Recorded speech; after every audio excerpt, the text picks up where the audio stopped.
Here we go guys. Patrick Kluivert sudah resmi diperkenalkan sebagai pelatih kepala tim nasional Indonesia. Jadi sepatutnya kita semua sebagai sobat Garuda yang cinta akan tim nasionalnya mendukung apa yang menjadi keputusan PSSI. Ikuti terus perkembangan berita bola terbaru, baik dari dalam dan luar negeri, hanya di channel Gol Berita Dalam Bola. Guys, jangan lupa like, komen dan subscribe, agar kalian sobat Garuda tidak ketinggalan berita seputar tim Garuda dan sepak bola dunia. Here we go guys. Patrick Kluivert sudah resmi diperkenalkan sebagai pelatih kepala tim nasional Indonesia. Jadi sepatutnya kita semua sebagai sobat Garuda yang cinta akan tim nasionalnya mendukung apa yang menjadi keputusan PSSI. Tidak bisa dipungkiri sobat Garuda di seluruh penjuru tanah air, masih menyimpan luka dan kesedihan yang mendalam sejak pelatih STY akhirnya dipecat dari kursi kepelatihan tim Garuda. Kabar pemecatan ini memang sangat mengejutkan hampir semua pihak terutama kalangan pecinta sepak bola nasional, termasuk Mimin sendiri. Tidak menyangka hal itu akan terjadi secepat ini. Namun keputusan sulit itu harus diambil oleh Ketua Umum PSSI, Erick Thohir. Dengan berbagai pertimbangan dan resikonya, Erick Thohir akhirnya harus memberhentikan Shin Tae-yong dari kursi pelatih kepala timnas Indonesia.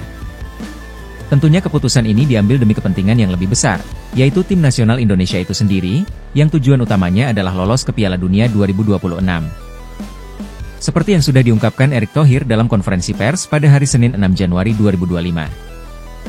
Erick Thohir mengatakan ada terjadi dinamika internal di dalam timnas, yaitu dinamika ruang ganti dan masalah komunikasi, sehingga kisah pelatih STY bersama timnas Indonesia harus berakhir. Kalau saya lihat, memang dinamika ini cukup kompleks.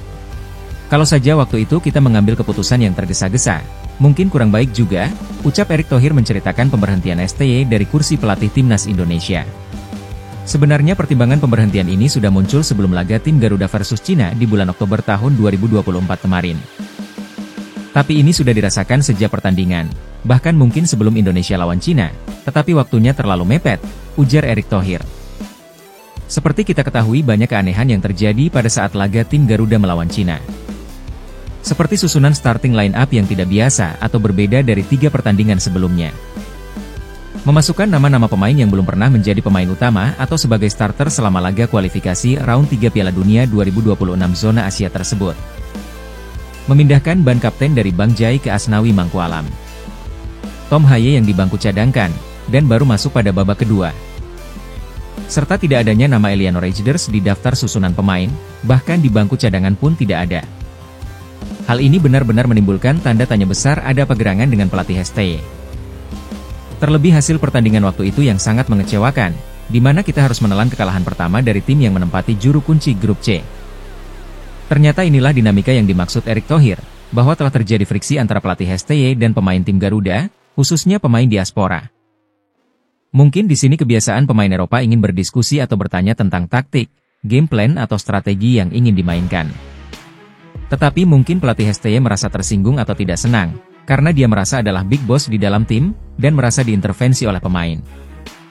STY beranggapan dia orang yang berkuasa di dalam tim, jadi semua keputusan taktik atau strategi yang diambilnya, semua pemain harus mengikuti instruksi tersebut.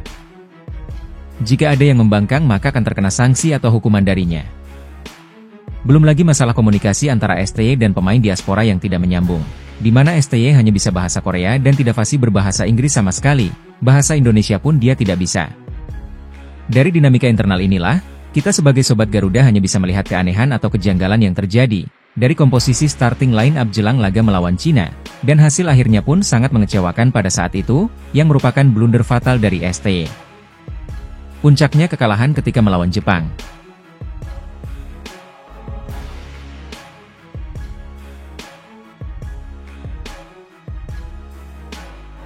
Erick Thohir masuk ke dalam ruang ganti dan membakar semangat para pemain tim Garuda, khususnya pemain diaspora. Jika seandainya kalian sudah tidak percaya pada proyek ini lagi, saya akan mengundurkan diri sebagai Ketua Umum PSSI, tegas Erick Thohir. Hal ini yang membuat para pemain tim Garuda termotivasi kembali, terbakar semangatnya untuk menampilkan permainan terbaik mereka ketika melawan Arab Saudi, dan akhirnya berhasil mengalahkan Arab Saudi, sekaligus menjadi kemenangan perdana tim Garuda di grup C ini. Dari dinamika internal inilah akhirnya Erick Thohir lebih memilih untuk menyelamatkan pemain keturunan atau diaspora, karena menjadi aset besar dan berharga bagi kemajuan timnas Indonesia ke depannya. Pemberhentian STY dari kursi pelatih timnas adalah keputusan yang tidak populer dari Ketua Umum PSSI Erick Thohir dan penuh dengan resiko besar. Kenapa demikian? Karena yang dipertaruhkan adalah kursi jabatannya sebagai Ketua Umum PSSI. Kalau Erick Thohir mau cari aman, bisa saja dengan membiarkan STY tetap melatih. Namun kondisi dinamika internal yang semakin panas dan tidak terkendali malah akan membuat penampilan tim Garuda di atas lapangan semakin memburuk dan jelek, yang pada akhirnya menyebabkan tim Garuda gagal lolos ke Piala Dunia 2026. Lalu siapa yang akan disalahkan? Ya pasti Shin Tae-yong yang akan disalahkan akan kegagalan itu. Untuk mencegah hal itu terjadi, maka dengan segala konsekuensinya Erick Thohir berani mengambil keputusan yang tidak populer dan beresiko sangat tinggi itu, dengan memecat STY sebagai pelatih. Toh STY juga tidak pulang dengan tangan hampa, di mana PSSI juga mengalami kerugian, dengan mengeluarkan dana puluhan miliar untuk membayar kompensasi atau pesangon atas diberhentikannya STY dari kursi pelatih timnas. Mimin melihat di sini Shin Tae-yong pulang dengan kepala tegak. Dengan segala prestasinya dalam menciptakan sejarah bagi tim Garuda, STY bakal dikenang sebagai pelatih timnas yang paling sukses dalam memajukan persepak bolaan di Indonesia. Mimin pun mengakui bahwa STY bekerja dengan hati dan tulus dalam membangun persepak bolaan di Indonesia. Mimin pun mengucapkan terima kasih yang sebanyak-banyaknya atas etos kerja STY dalam membangun tim Garuda dari zaman kegelapan menuju era yang cerah, bahkan kita sudah dekat dengan pintu gerbang ke Piala Dunia 2026. Untuk itu maka kita Sobat Garuda harus move on. Tujuan utama adalah kita harus mendukung penuh timnas Indonesia. Jadi selayaknya kita juga harus mendukung penuh keputusan PSSI. Jangan malah memberikan statement atau pernyataan negatif dengan menyerang pelatih tim nasional yang baru. Dengan mencaci maki dengan kata-kata yang tidak terpuji atau tidak pantas. Biarkan pelatih yang baru bekerja bersama dengan asistennya, beri mereka kesempatan. Mimin pun sebenarnya kecewa dengan pemilihan pelatih timnas yang baru. Agak berbeda dari yang Mimin rekomendasikan seperti pada video-video sebelumnya. Tapi ya sudahlah. Itu udah keputusan Ketum Erick Thohir. Mimin percaya bahwa dengan segala keputusan yang diambil Erick Thohir pasti sudah dipertimbangkan secara matang. Kenapa pelatih Patrick Kluivert yang dipilih untuk menangani tim Garuda selanjutnya? Ciao Patrick, you are the new head coach of Indonesian national team. Was a massive, here we go, few days ago, a big story, the fans going crazy. What's your feeling about this big job, this big country, Indonesia, really ambitious? Well, the feeling is of course amazing and truly inspiring. Everybody knows that Indonesia has a vibrant football culture and a deep passion for the game, and being a part of this big nation with such big aspirations is both a privilege and a significant responsibility for me. And of course I'm very driven to contribute to this team's progress and success of course. And I'm looking forward to working with everybody and to accomplish our shared goals. Also, Patrick wanted to ask you your ambition, your mission as the head coach of Indonesia. What do you want to achieve with that? Well, the mission is of course to qualify ourselves for the World Cup next year. I think we have, the ability and the strength and the passion to go for it. We need the support of the whole country behind us, of course, and I think together we can achieve a lot of great things. And what about the team, Patrick? Do you have everything in place? What's the planning about that?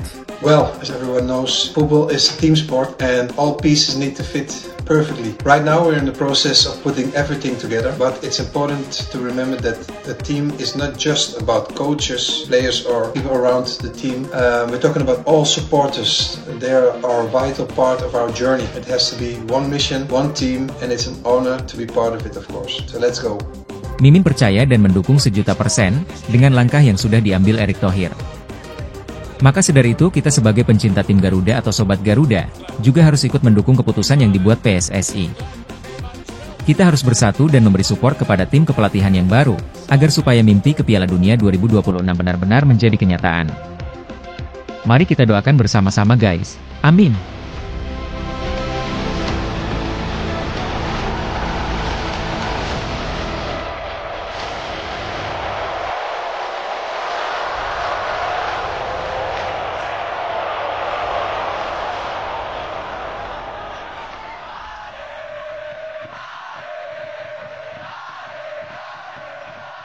Guys, jangan lupa like, komen, dan subscribe. Terima kasih.